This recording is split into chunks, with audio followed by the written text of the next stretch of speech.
Inaasahan na umano ng pulisya ang pagiging busy ng kalsada sa gabi dahil na rin sa dami ng mga bisita na darayo sa mga makukulay na pailaw at Christmas attractions sa probinsya ng La Union.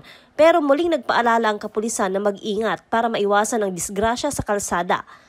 Binigyang diin din ang umiiral na ordinansa sa probinsya kaugnay sa pagsusuot ng high visibility vest sa mga motorcycle, tricycle, e-bike at bicycle drivers and riders pagsapit ng alas 6 ng gabi hanggang alas 6 ng madaling araw o kung madilim pang paligid.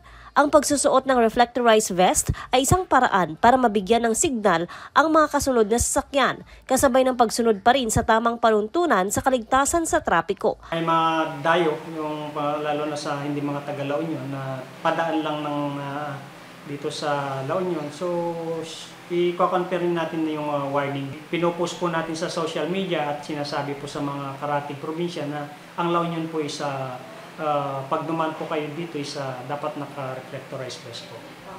Alam na ito ng mga lokal sa probinsya, kaya kasama sa dala-dala nila palagi sa pagbiyahe ang mga reflectorized vest. Mahirap mahulihan. Baka yung pang Noche Buena maging pambayad ticket.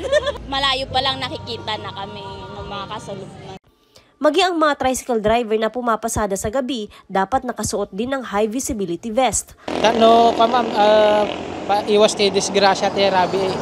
Kaya talaga ngayon implement anti-La Union Provincial nga kailangan namin nga pag-suot vest 60 Rabi hanggang 50.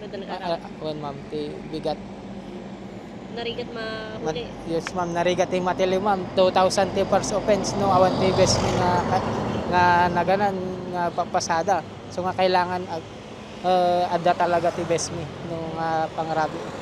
Nasa 2,000 pesos ang multa sa first offense, 3,000 pesos sa second offense, at 5,000 pesos at posibleng pagkakulong ang penalty sa third offense. Joan Ponsoy, Balitang Solid North.